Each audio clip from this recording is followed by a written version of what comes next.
OJT lang ako noon. Third year college. Kinakabahan pero excited dahil first time kong ma-assign sa isang kilalang hotel sa Makati. Hindi ko nasasabihin kung anong hotel, pero alam mong mamahalin.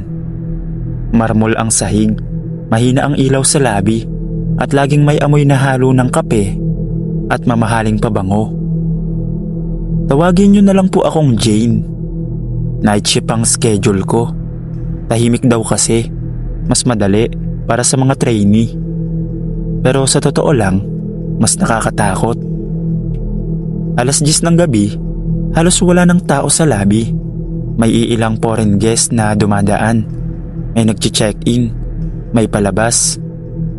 Nasa front desk ako, nag-aayos ng mga forms, habang ang supervisor ko abala sa computer. Doon ko siya unang nakita. Isang matandang lalaking African. Maitim ang balat, naka-formal na long sleeve at may dalang maliit na bag. Hindi siya mukhang turista. Mas mukha siyang hindi ko maipaliwanag. Tahimik lang siya nakatayo sa may gilid ng lobby, parang may hinihintay. Napansin ko agad dahil kakaiba ang presence niya. Hindi siya lumalapit sa desk, hindi umiimik, nakatingin lang sa paligid. Lumipas ang ilang minuto, wala pa ring lumalapit sa kanya. "Jane, paki-assist nga yung guest," sabi ng supervisor ko. Hindi man lang tumitingin. Tumango ako. Normal lang yon, parte ng training. Lumapit ako sa lalaki. "Good evening, sir. Can I help you?" Medyo nanginginig pa ang boses ko. Dahan-dahan siyang tumingin sa akin. Doon ko napansin ang lalim ng tingin niya. "Room," sabi niya. Akala ko may reservation siya, kaya tinanong ko kung anong name, anong details, pero imbis na sumagot, iniabot niya lang sa akin ang isang keycard. Napatigil ako. Hindi yun normal. Hindi pa siya nag-check-in pero may susi na siya. Tinanong ko siya kung galing na siya sa front desk. Hindi siya sumagot. Tumalikod lang siya at nagsimulang maglakad papunta sa elevator. Hindi ko alam kung bakit, pero sinundan ko siya. Pagpasok namin sa elevator, sobrang tahimik. Wala yung usual na background music. Ang tanging maririnig mo lang ay yung mahinang ugong ng makina. Nasa tabi ko siya. Pilit iniisip na baka may miscommunication lang. Baka VIP guest. Baka may special arrangement. Pagdating namin sa floor niya, bumukas ang elevator. Naglakad siya sa hallway. Mahaba at medyo madilim. Yung tipong kahit maliwanag naman technically, may kakaibang bigat sa pakiramdam. Huminto siya sa isang pinto. Walang salita at binuksan niya ito. Bilang trainee, instinct ko na pumasok at i-explain ang room features. Aircon controls, safety box, telephone, lahat. "Sir, this is your room. If you need anything..." Hindi ko na natapos ang sasabihin ko. Paglingon ko, wala na siya. Literal, isang segundo nasa likod ko lang siya. Tapos, nung sumunod na segundo, wala na. Hindi bumukas ang pinto. Hindi ko narinig na may lumabas. Walang tunog ng yabag. Walang kahit ano. Napatingin ako sa banyo. Wala. Sa likod ng kortina, wala rin. Nanlamig ang buong katawan ko. Bigla akong kinabahan. Lumabas ako ng room. Halos tumatakbo pabalik sa elevator. Parang masikip ang hallway. Parang ang haba-haba ng lalakarin kahit ilang hakbang lang naman. Pagdating ko sa front desk, hingal na hingal ako. Nasaan na po yung African guest na inassist ko? Tanong ko agad. Nagkatinginan ang supervisor at mga staff. Yung matandang receptionist, napakunot ang noo. "Anong African guest?" "Yung matangkad po, naka long sleeve, may room key." May nag-check ng system, may nag-check ng CCTV monitor. Ilang segundo ang lumipas bago nagsalita ang supervisor ko. Wala kaming ganyang guest tonight. Doon ako tuluyang kinilabutan. Dahil malinaw na malinaw sa isip ko, hindi ako nag-iisa sa elevator. Hindi ako nag-iisa sa hallway. At siguradong hindi ako nag-iisa sa room na yun. Hindi ako agad nakapagsalita. Nakatayo lang ako sa harap ng front desk habang paulit-ulit na umiiling ang supervisor ko. Kita ko sa screen ng monitor, walang bagong check-in, walang foreign guest na tugma sa description ko. Baka pagod ka lang. Night shift, first week mo pa lang eh, sabi niya. Gusto ko sanang maniwala, pero ramdam ko pa rin yung lamig ng elevator, yung hallway, at higit sa lahat, yung pakiramdam na may kasama ako sa room. Bago pa ako makapag-isip, biglang tumunog ang telephone sa desk. Malakas, nakakagulat sa tahimik na lobby. Sinagot ng receptionist. Front desk, good evening. Ilang segundo siyang natahimik. Unti-unting nag-iba ang mukha niya. Ma'am, may complaint daw sa isang room.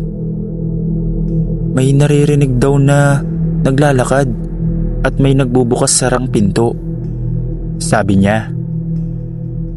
Anong room? Tanong ng supervisor. Sinabi niya ang number. Tapos ako, para kong binuhusan ng malamig na tubig. Yun ang parehong room. Yun ang pinasukan ko. Imposible. Vacant yun tonight, sabi ng supervisor. Pero dahil may complaint, kailangan naming i-check. At dahil trainee ako, isinama nila ako. Habang nasa elevator kami, mas mabigat ang pakiramdam kaysa kanina. May kasama na akong 2 staff, pero bakit parang mas malamig? Pagbukas ng elevator sa floor, agad kami sinalubong ng katahimikan. Walang tunog ng aircon, walang ibang tunog, parang patay ang hangin. Paglapit namin sa room, bagyang nakaawang ang pinto. Doon pa lang, may mali na. Sigurado kong sinara ko yun. Dahan-dahang itinulak ng supervisor ko ang pinto. Madilim ang loob, hindi naka-on ang kahit anong ilaw. Hello? Housekeeping, front desk. Walang sumagot pero may narinig kami. Mahinang yapak sa loob. Hindi ko maipaliwanag kung gaano kabagal yung tunog. Parang may naglalakad na walang pagmamadali. Isang hakbang, hinto, tapos isa na naman. Napatigil kaming 3 nang biglang malakas na pagsara ng pinto ng banyo. Napaatras ako. Napamura yung isang staff. Sir, may tao sa loob, sabi niya. Pero nang buksan namin ang banyo, walang tao, walang kahit ano. Pero ang salamin, parang may kamay na dumampi mula sa loob, basang-basa. Habang nakatitig kami ron, biglang nagpatay sindi ang ilaw ng kwarto. At sa huling sindi, may anino sa may likod ng kortina. Matangkad, malapad ang balikat. Eksaktong hulma ng lalaking inassist ko. Hindi gumagalaw, nakatayo lang. Hindi na ako nakahinga. Hindi na ako nakapagsalita. Dahan-dahang lumapit ang supervisor ko. At sa mismong paghawak niya sa kortina, biglang namatay ang ilaw. Total darkness. At kasabay nun, may malamig na hangin na dumaan sa tabi ko. Parang may mabilis na aninong lumusot. May marahang bulong. Hindi ko maintindihan ng salita pero malinaw na may boses. Pagbukas ulit ng ilaw, wala na ang anino. Walang tao pero bukas na bukas ang bintana kahit sarado yun kanina. Hindi na kami nagtagal. Halos nagunahan kaming lumabas. Wala nagsasalita sa elevator. Walang gustong umamin na lahat kami natakot. Pagdating sa lobby, pilit nilang inexplain na baka electrical issue. Baka hangin, baka imahinasyon. Pero kinabukasan, may nakausap akong matagal ng empleyado. Tahimik lang siya habang nagkakape. Alam mo yung itsura ng taong may alam pero ayaw sabihin. Hindi ka unang naka-experience niyan. Ikuwento niya na ilang taon na raw may reports. Foreign looking man. Minsan daw, guest ang nakakakita. Minsan naman, staff. Hindi ko na tinanong kung anong ibig sabihin nun. Hindi ko na kailangan. Dahil matapos ang gabing yon, hindi na ako bumalik sa night shift.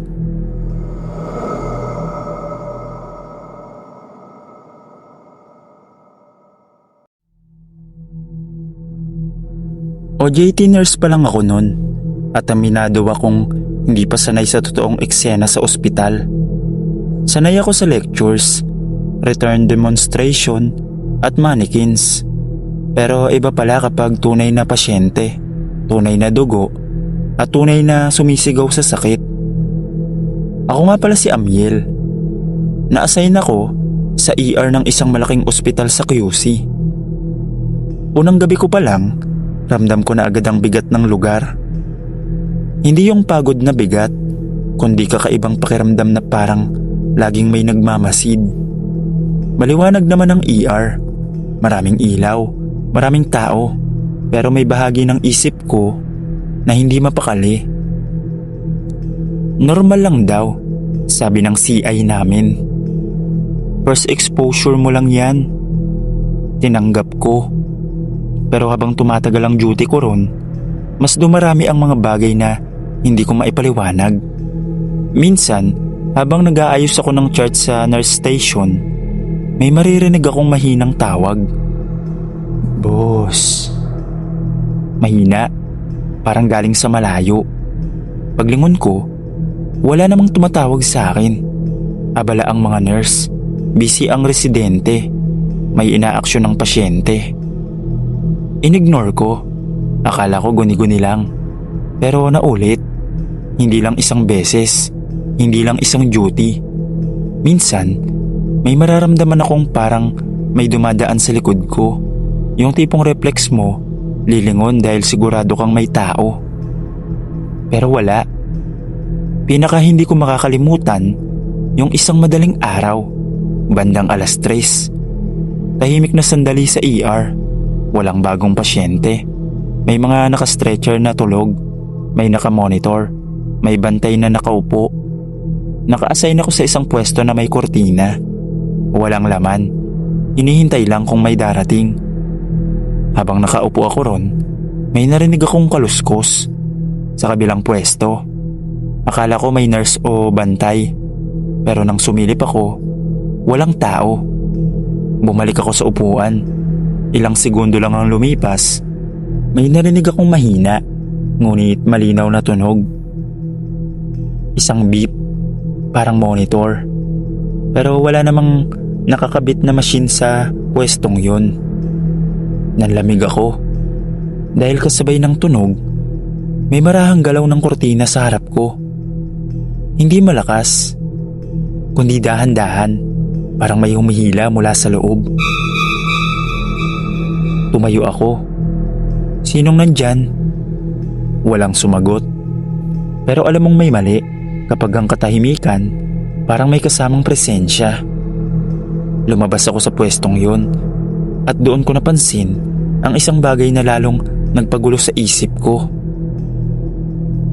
Ang isang stretcher sa dulo ng ER, may nakahiga, may kortinang bahagyang nakatakip, pero wala namang pasyenteng naka-assign doon kanina.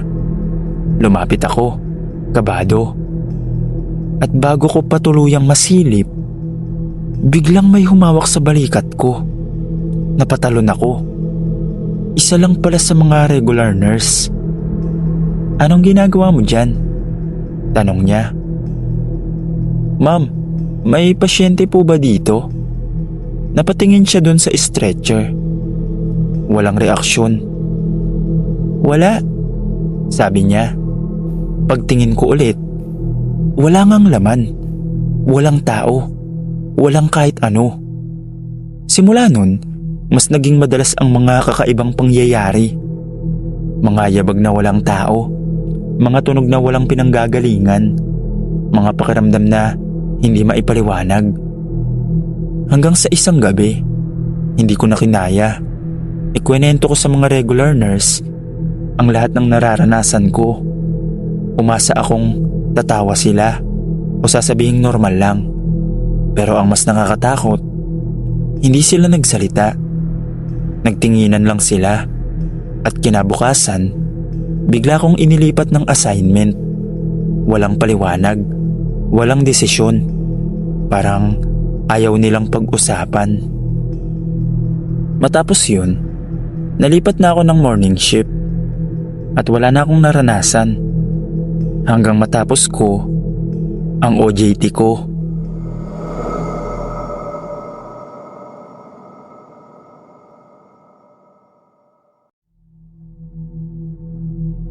OJT lang si May nun, isang tahimik at masipag na HRM student na na-assign sa isang sikat na restaurant.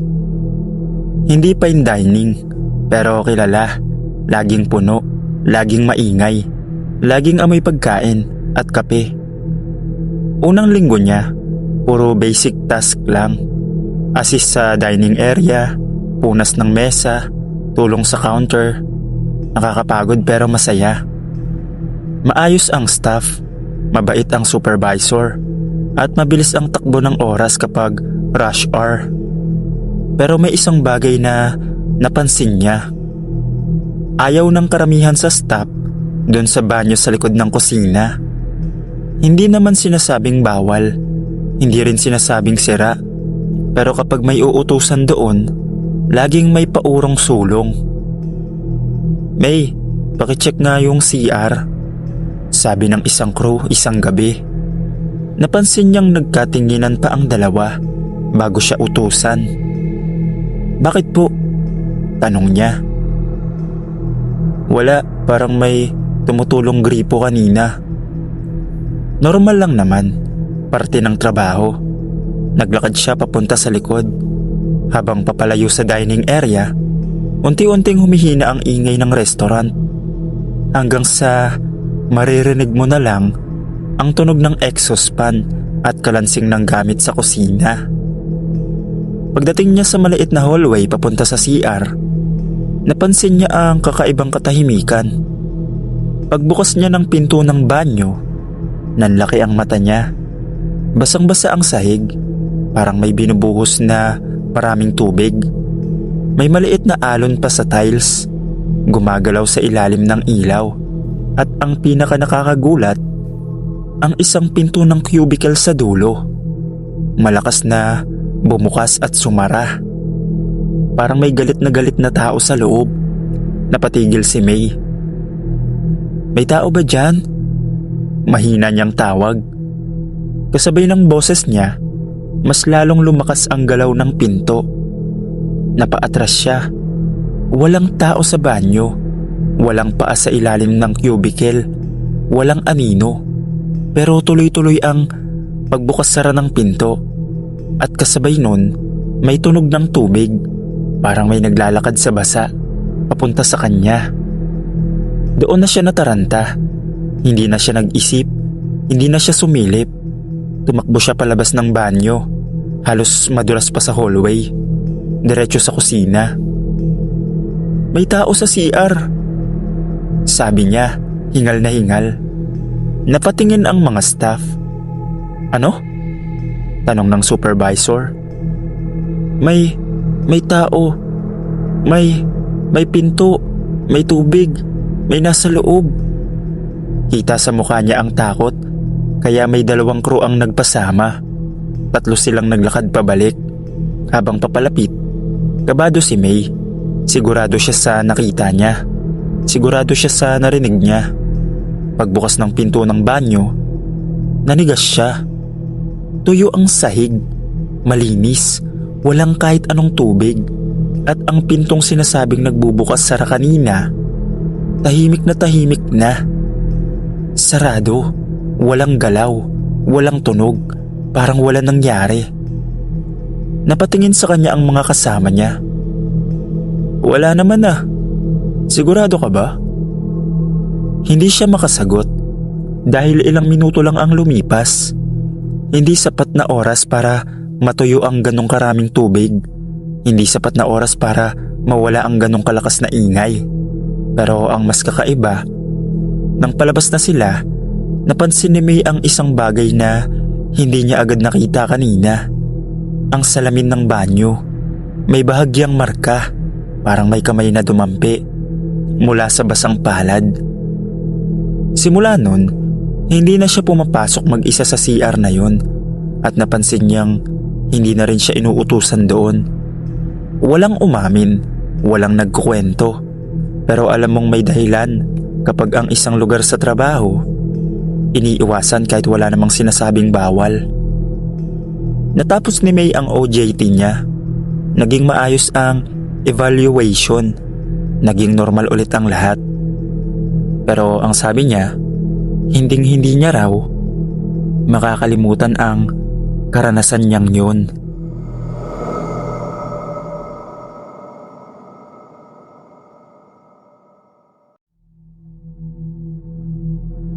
Ako nga pala si Kim.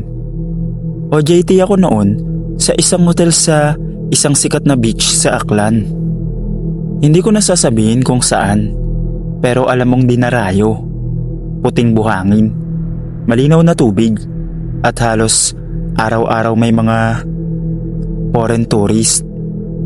Maganda ang lugar, parang bakasyon kahit nagtatrabaho ka. Pero may mga gabi na iba ang pakiramdam ng dagat. Afternoon shift ako nun, 2:00 hanggang 10:00. Normal lang ang araw na yon. Check-in ng guest, assist sa front desk, ngiti dito, bati doon. Pagdating ng gabi, unti-unting kumukonti ang tao. Humihina ang music sa bar, nagsisiuwian ng iba, at ang hangin mula sa dagat mas lumalamig. Pag out ko, sobrang tahimik na. Yun ang oras na halos wala ng tao sa beachfront. Mahina ang ilaw, sapat para makita ang daan, pero hindi sapat para makita ang detalye sa malayo. Rinig mo lang ang alon at ang hangin. Yung tipong tahimik at nakaka-relax. Pero ewan ko, may kakaibang kaba akong nararamdaman. Hindi naman ako takot sa dilim. Sanay ako sa probinsya. Pero habang naglalakad ako sa buhangin, parang may mali. Parang ang bigat ng hangin. Parang ang tunog ng alon masyadong malakas kahit kalmado ang dagat. Napahinto ako. May napansin ako sa tubig. Sa may bandang hindi na masyadong abot ng ilaw, may isang maitim na hugis. Una, akala ko bato lang o baka driftwood. Normal naman yun sa isang dalampasigan. Pero habang nakatingin ako, gumagalaw, dahan-dahan. Hindi parang inaanod ng alon, kundi parang may sariling galaw. Naningkit ang mata ko, pinilit kong inaninag sa dilim. At doon ko napansin na hindi yun bagay, hindi yun bato, hindi yun kahoy. Parang ulo, parang may nakaangat sa tubig. Nanlamig ako. May tao kaya dun? Sabi ko sa sarili ko. Pero habang mas tinitignan ko, mas nagiging mali ang itsura. Dahil walang katawan na malinaw, walang anyo na maintindihan. Isa lang maitim na hugis na bahagyang lumulutang sa ibabaw ng alon. At ang pinakang hindi ko makalimutan, ang taas nito. Hindi tugma sa normal na tao na lumalangoy. Parang masyadong mataas ang nakaangat. Bigla itong huminto, eksaktong nakaharap sa direksyon ko. Hindi ko makita ang muka, pero alam mong nakatingin. Ramdam mo. May mga sandaling hindi mo maipaliwanag kung bakit sigurado kang may nakatingin sa'yo kahit wala kang makitang mata. Ito yun. Hindi ako makagalaw. Parang may kung anong humihila sa atensyon ko na tumingin lang. Hanggang sa biglang lumubog, pero walang splash, walang ingay. Parang basta na lang hinigop ng dagat. At sa mismong sandaling nawala yun, biglang bumalik ang normal na tunog ng paligid. Parang may nawalang bigat sa hangin. Doon lang ako nakahinga ng maayos at doon ko lang naramdaman kung gaano kabilis ang tibok ng puso ko. Hindi na ako nag-isip, hindi ko na hinintay kung may lilitaw ulit. Halos patakbo akong umalis sa buhangin, diretso sa staff quarters. Hindi na ako lumingon, hindi na ako tumingin sa dagat. Kinabukasan, pilit kong kinumbinsi ang sarili ko na baka guni-guni lang, baka pagod, baka anino, baka kung anong normal na bagay lang sa tubig. Pero hanggang ngayon, may isang bagay akong hindi makalimutan. Ang pakiramdam na may isang bagay sa dagat na hindi ko alam kung ano.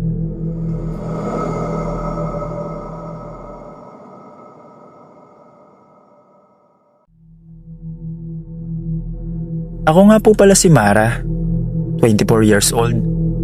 At gusto ko lang ikwento ang unang beses kong sasama sa isang hiking trip. Matagal ko nang pangarap makita ang Sea of Clouds ng Mount Pulag. Pero wala akong kaibigan na mahilig umakyat ng bundok. Kaya ginawa ko ang bagay na kinakatakutan ng marami. Naghanap ako ng makakasama sa Facebook group.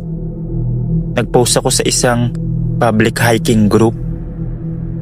First timer po, looking for group pa Mount Pulag. Pasabay po sana.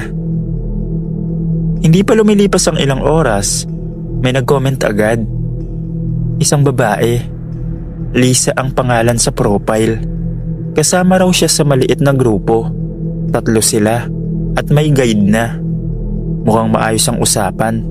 May itinerary, may meet up place, may picture pa sila sa bundok kahit luma na ang mga larawan. May kakaiba lang. Halos walang recent post ang kahit isa sa kanila. Pero binaliwala ko yun. Sabi ko sa sarili ko, baka hindi lang active sa social media. Nagkita kami sa meeting place bandang 3:00 ng madaling araw.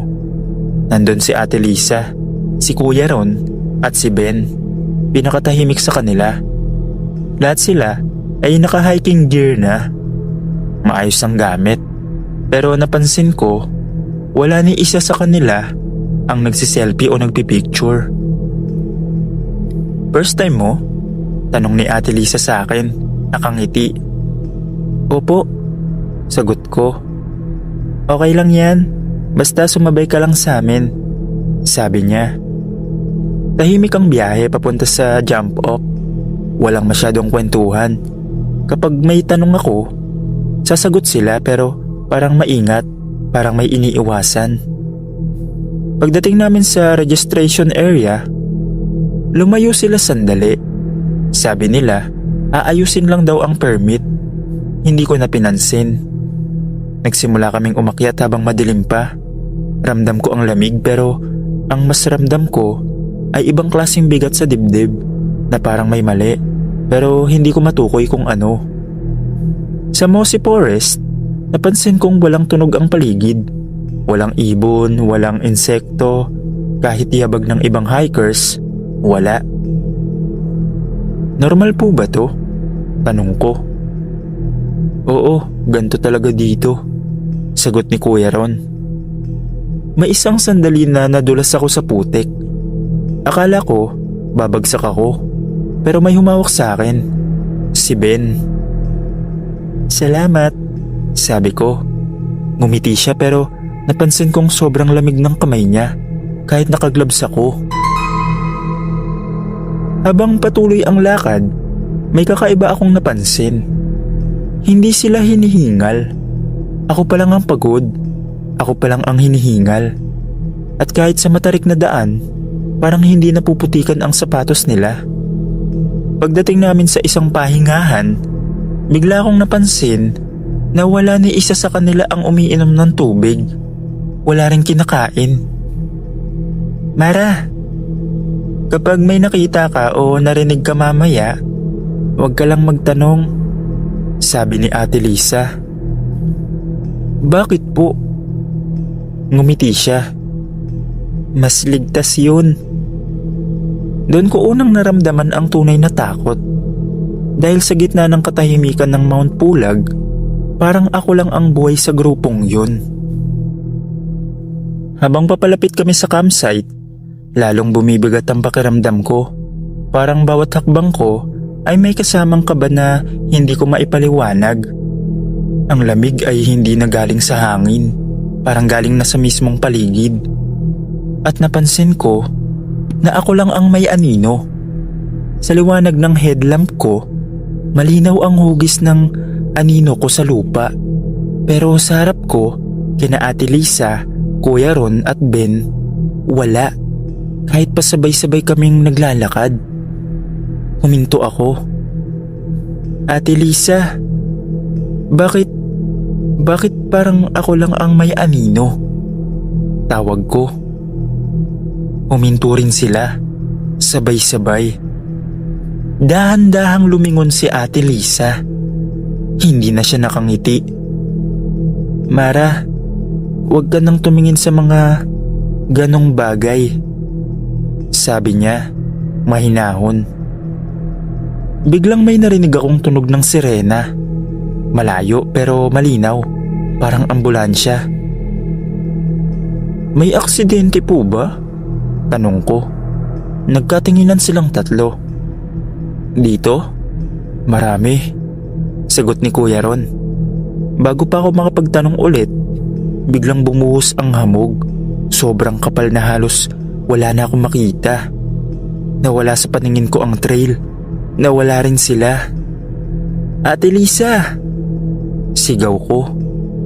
May humawak sa braso ko. Akala ko tutulungan ako. Pero nang tumingin ako, wala akong nakitang kamay. Parang hinila lang ako ng malamig na hangin. Sa gitna ng hamog, may lumitaw na mga eksenang parang replay. Isang van na dumulas sa kalsada. Isang malakas na banggaan. Mga katawan na natabunan ng gamit pang hiking. At tatlong mukha na pamilyar. Si Ate Lisa, si Kuya Ron, at si Ben. Napahugulgul ako. Hindi totoo to. Dito kami natapos. Bulong ni Ate Lisa sa likod ko. Paglingon ko, nakatayo silang tatlo. Luwa ang mga mata, maputla ang balat, at ang mga suot nilang damit ay bahagyang may dugo at putik. Bakit niyo ako sinama? Dahan-dahang lumapit si Ben. Hindi ka namin gustong kunin. Kailangan lang namin ng kasama para makabalik, sabi niya. Biglang bumigat ang katawan ko. Parang hinihila ako pababa ng lupa. Nakaramdam ako ng matinding takot. Hindi dahil may gagawin sila sa akin, kundi dahil ayaw nila akong pakawalan. Sa huling lakas ko, tumakbo ko kahit hindi ko na alam kung saan ang trail. Nadapa ako, gumapang, at sumigaw. Tapos biglang liwanag. Hindi ko na alam kung anong nangyari. Kinabukasan, kinausap ako ng mga ranger. Kunento ko ang lahat, ang Facebook group, ang mga pangalan at ang mga muka. Tahimik ang isang matandang ranger. Binuksan niya ang isang lumang folder at ipinakita sa akin ang balita. 3 hikers, 1 babae at 2 lalaki, namatay sa aksidente noong 2014 habang papunta sa Mount Pulag. Parehong pangalan, parehong muka. Tinanggal ang post ko sa Facebook group. Wala na rin ang mga profile nila. Hanggang ngayon, iniisip ko pa rin kung bakit ako yung napili nilang isama.